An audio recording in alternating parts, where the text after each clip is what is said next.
비대위가 이제 내일이면은 출범할 것 같아요. 자, 비대위가 나옴으로써 많은 것들이 변하게 됩니다. 그런데 그 변화를 싫어하는 사람들도 있어요. 앞으로 국민의힘은 어디로 갈까요?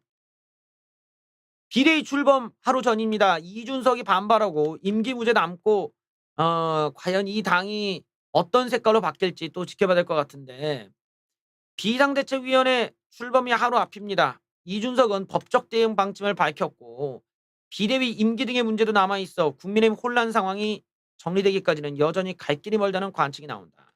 자, 윤핵관들이 이준석을 만나서 사태를 수습해야 된다는 주장까지 나온다. 이것도 뭐 이미 얘기해 본 적이 있죠. 대통령이 나서든 윤핵관이 나서든. 국민의힘은 9일 전국위원회를 열고 비대위 출범을 위한 당원 개정안 의견에 나온다. 당원까지 개정하고 아주 난리네요. 자, 여기에는 비대위원장에는 5선 주호영이 인선되는 쪽으로 가닥이 잡힌 상태다. 당이 비대위 늪에서 빠져나오지 못하자 문제의 본질은 윤석열 대통령의 핵심 실세라고 하는 사람들과 이준석 간의 갈등이 있지 않냐. 힘있고 책임있는 사람들, 윤핵관들이 먼저 손을 내밀어야 된다는 주장이 나왔다. 여기서 만약에 가처분 신청, 이준석이 가하는 가처분 신청이 받아들여진다면 당은 더 큰 혼란으로 오고 위기에 빠지게 되는데, 이때까지 우리는 뭘 하고 있었냐는 자괴감이 들 것이다. 우리는 정치하는 사람들이고 이걸 해결해야 된다. 그래서 어 이준석에 대해 이제 출구도 마련해 주고 이준석도 사표를 낸다든가 해결을 좀 위해서 도와달라 이죠. 또한 이 비대위가 성격 자체가 그냥 전당대회 9월 달, 10월 달 조기 전당대회, 요 9월 달, 10월 달 조기 전당대회 하는 게 내년 1월 달에 이준석이 복귀를 하는데, 그걸 막기 위해서 이걸 하는 거예요. 이준석 1월 달에 복귀를 없애기 위해서 조기 전당대회를 하는 거지. 왜? 이 전당대회를 하면 이준석은 여기 못 나오니까. 이준석이 못 나오기를 사실 요 전당대회 하는 후보들이 원할 거 아니야. 따지고 보면은 지금 지지율 조사를 하면은 나머지 후보들이 이준석을 못 이기잖아. 그러니까 이준석 빼고 우리끼리 당대표 선거하는 게 어때? 콜 이래 가지고 지금 먼저 들어가고 있는 지금 형국이에요. 그래서 이 미리 하기 위한 한 달, 두 달짜리 임시형 비대위인지 아니면 내년 1월 이후 전당대회 개최를 전제로 한 당의 체질 개선을 위한 혁신형인지를 두고 다양한 주장이 나온다. 내년 1월 이후라면 이제 이준석이 나갈 수도 있는 거지만, 그래서 아마 이준석을 달래려면 가처분 신청을 못하게 하려면은 1월 이후로 하겠다라고 해서 이준석을 만나 갖고 비대위원장이 뭐 달래든지 한다면 모르겠어. 근데 인제 임시형이라면은 인제 문제가 될 수 있죠. 예. 막장 드라마가 돼 가고 있대요. 싸움 말리다가 날 새고. 자, 한동안 진통이 불가피해 비대위가 쇄신보다는 갈등 최소화에 집중할 것으로 보인다. 어 국민의힘 비대위가 이준석의 징계 사건으로 시작된 내용을 수습하더라도 혁신형 비대위가 들어서기는 어려울 거라는 해석이 지배적이다.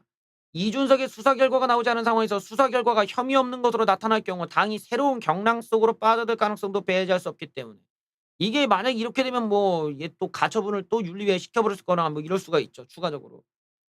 음. 자, 혁신은 전당대회를 통해 선출되는 차기 당대표 몫이 될 가능성이 크다는 해석이 뒤따르는데, 음. 신율 교수님 나온대요. 겉으로서는 국민의 비대위는 애당초 쇄신하려고 하는 비대위라고 볼 수 없습니다. 비대위는 갈등을 최소화하는 그런 석유의 비대위로 봐두고, 그렇기 때문에 새로운 지도부가 구성되면 그때 혁신을 포함한 뭔가를 할 수 있는 겁니다. 특히 9월 10월에 국정감사가 있고 9회 예결산도 하는 대로 감안하면 조기 전당대회는 12월이 돼서 그렇게 봅니다. 어쨌든 이준석은 돌아올 수 없어. 라고 하셨습니다. 자, 사고는 윤핵관이 쳤는데 권선동 왜 안 나가냐? 당내에서는 권선동의 책임론이 불거지고 있다. 이 비대위 출범 사태의 원인이 가장 큰 책임이 권선동인데 얘가 뭔 지도부를 왜 이끌어라는 얘기죠. 음.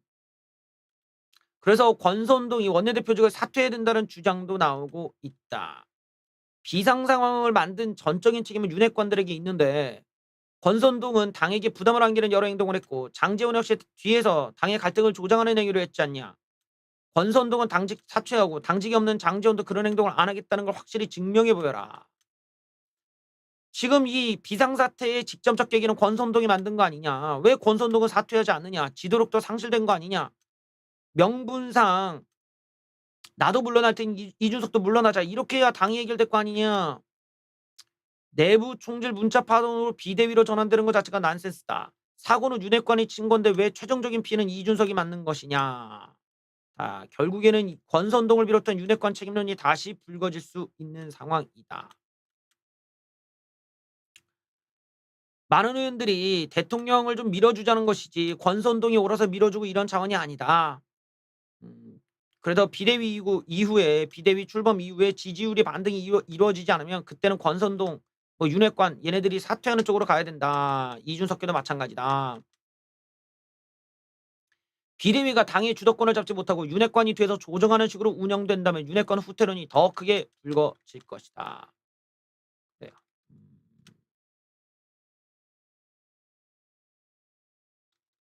이준석은 벼랑 끝에 몰렸습니다. 최종 카드 뭐가 있을까요?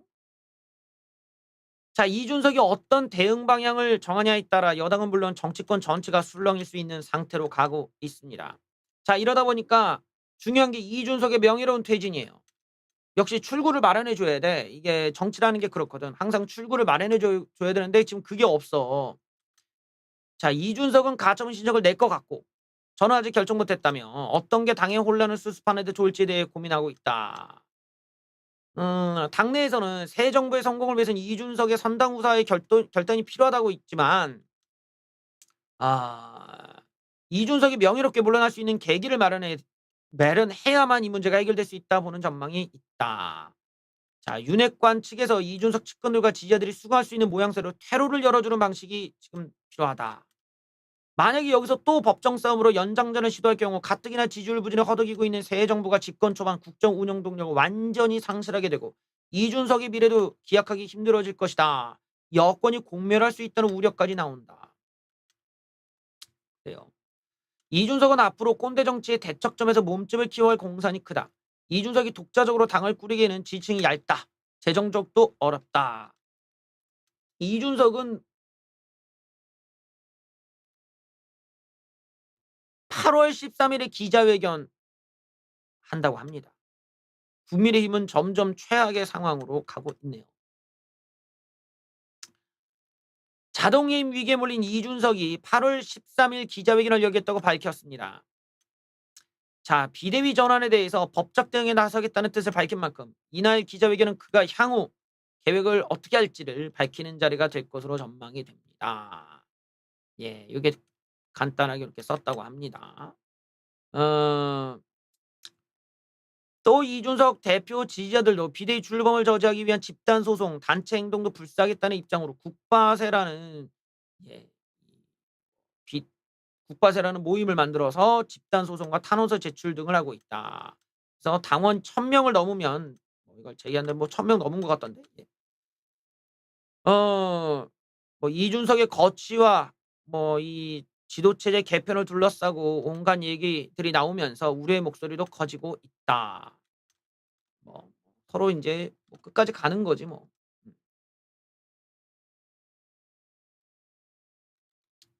이준석 결국 가처분 갑니다. 이준석이 가처분 신청 반침을 굳힌 것으로 보입니다. 이런 결정 배경에는 가처분 신청 시 승소 가능성이 높다는 판단이 깔려 있을 것이다.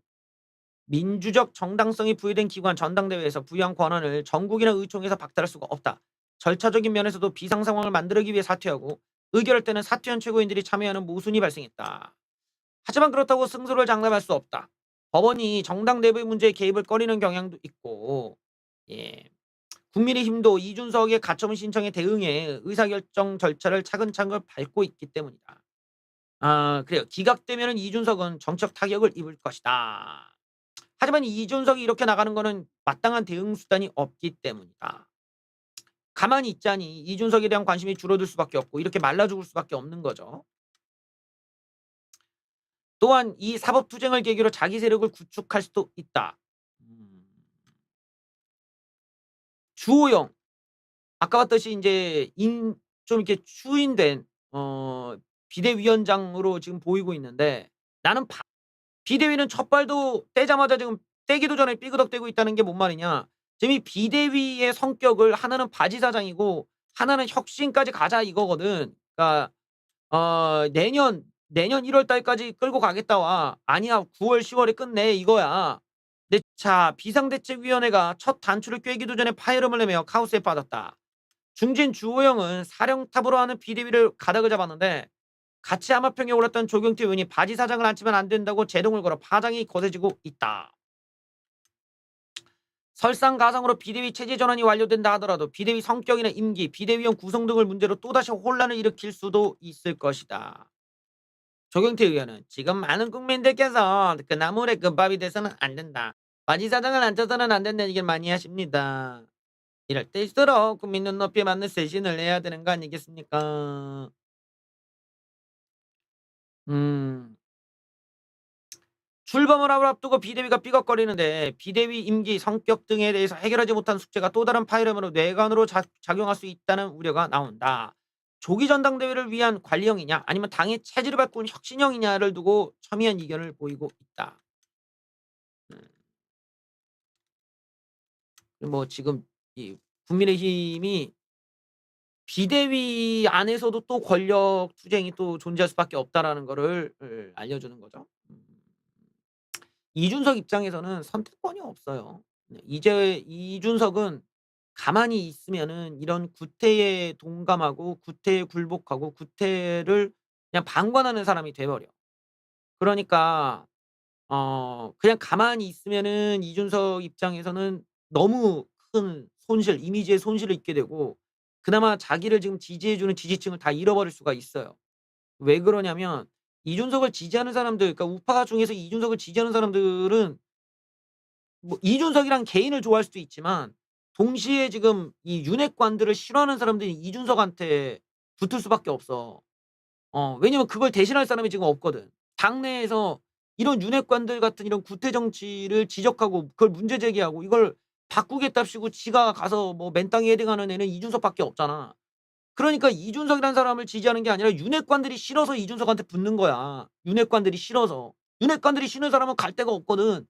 그러니까 요 부분에서 보면은 결론적으로 이거를 누군가가 바꿔야 돼. 이 구태적인 정치들.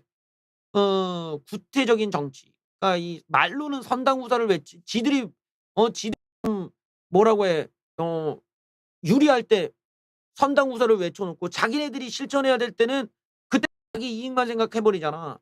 지금 이 정당 이 국민의힘은 선당후사를 안 해서 적골이 된 거예요. 국민의힘은 지금 선윤후당을 하고 있기 때문에 저렇게 된 거야. 윤석열 대통령만을 위한 윤석열 대통령이 입김에 맞고 윤석열 대통령과 친한 사람들을 위해서 정당을 만들려다가 지금 적골이 됐는데 그런 사람들이 이준석한테는 선당후사를 얘기하니까 이게 반발이 안 나올 수가 없는 거지. 그러니까 어떻게 보면 이준석은 되게 불명예스럽게 징계를 받았음에도 불구하고 여전히 뭐 뭐라고 해야 어떤 이런 지지율의 이탈 저쪽은 이탈이 되고 이준석은 당대표 지지율이 공고하게 받쳐준다라는 거는 바로 이런 윤핵관들을 기반으로 한 계파 정치에 대한 거부감들이 얼마나 쌓여 있는지를 볼 수 있는 거죠. 그런 현상으로 이해를 좀 해 본다면 이준석이 내려놓을 수가 없지. 그랬다가는 이준석은 다 자기가 갖고 있는 정치적 자산을 다 잃어버리기 때문에. 그러니까 이런 한쪽은 선윤후당을 하고 있고 한쪽에서는 뭐 이준석도 개인 정치일 수는 있겠지만 어쨌든 이런 걸 이런 계파 정치를 타파하겠다라는 점에서는 이런 고소나 이런 부분들이 어느 정도는 이준석한테는 뭐 '불가항력적이다.' 이렇게 봐야 됩니다. 이준석이 싫다고 하더라도 해야 되는 거야. 어쩔 수가 없어. 모든 걸 잃어버리니까. 그리고 가처분 신청이 받아들여지냐 이 부분은 진짜 복불복이해서 몰라요. 왜냐면 민사는 판사를 어떻게 만나냐에 따라 너무 달라. 그러니까 최근에 이런 사건도 있었대요. 남자가 여자랑 만나서 합의해서 방을 들어갔어. 근데 잘 지내다가 여자가 갑자기 고소를 한 거야. 자기 당했다고. 근데 알고 봤더니 남자가 무혐의가 됐어. 그래서 남자가 그 여자를 무고죄로 고소했어. 근데 여자가 무고죄가 또 무죄가 나온 거야. 근데 남자가 이 여자를 다시 민사로 고소했어. 그랬더니 1억이 넘게 배상을 하라고 판결이 나온 거야. 형사적으로는 이 여자에 대한 그 무고는 처벌이 안 됐어도 민사적인 손해는 또 인정이 된다라는 거지. 그러니까 민사는 그 사람이 어떤 손실을 받냐가 중요해. 그리고 그 손실에 있어서 민사적 판단을 가지고 이 고민을 해서 배상액이라는 게 정해지고 그 배상의 범위가 정해진단 말이지. 근데 지금 이 사례를 감안했을 때는 이준석의 당권의 정지, 당권이 갑자기 사라지고 갖고 있었던 임기가 사라지는 거를 손해로 볼 것이냐 아니냐. 여기가 인제 중요한 대목이 되겠죠. 요 대목이 이 손실이 국민의힘이 비대위로 가는 당위성에 비해서 이게 그만큼 큰 손실이냐 아니냐 요런 대목에서 인제 판단이 있을 것이고, 또 두 번째로는 이 절차적인 문제들, 뭐 예를 들어서 최고위원직을 사퇴한다고 했던 애들이 그다음에 최고위원 회의에 들어가는 것, 이거는 앞뒤가 안 맞는 거거든. 그러니까 요런 부분에서 그들이 자격이 있었냐 없었냐에 따라서 지금 비대위 전환의 절차적 문제점이 발생할 수도 있는 거죠. 요렇게 인제 디테일하게 막 뭐 들어가다 보면 하나둘씩 다 따질 수는 있겠는데, 법원이 이제 정당 문제에서 그렇게 개입을 잘 안 하려고 한대. 근데 최근에 굉장히 빨리 그 결과가 나온 사례가 있었죠. 그게 뭐냐면 차명진 의원. 차명진 의원 같은 경우가 인제 뜨리덤 얘기하다가 최고위원회에서 차명진 의원을 제명을 시켜 버렸어.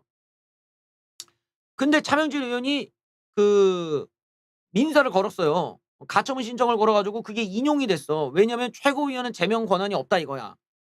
이렇게 인제 절차적인 오류가 있으면은 정당 문제도 더라도 바로바로 인용이 되는 경우들이 있거든.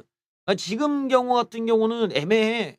애매해서 이거는 나온다 안 나온다를 감히 얘기하기가 좀 쉽지 않은 대목이 좀 있죠. 이건 뭐 얼마나 서류를 잘 써서 잘 내냐, 뭐 여기에 인제 내용이 있을 텐데, 일단은 국민의힘이 저런 식으로 구태 정치를 계속하는 거는 좀 미래가 좋지가 않은 거예요.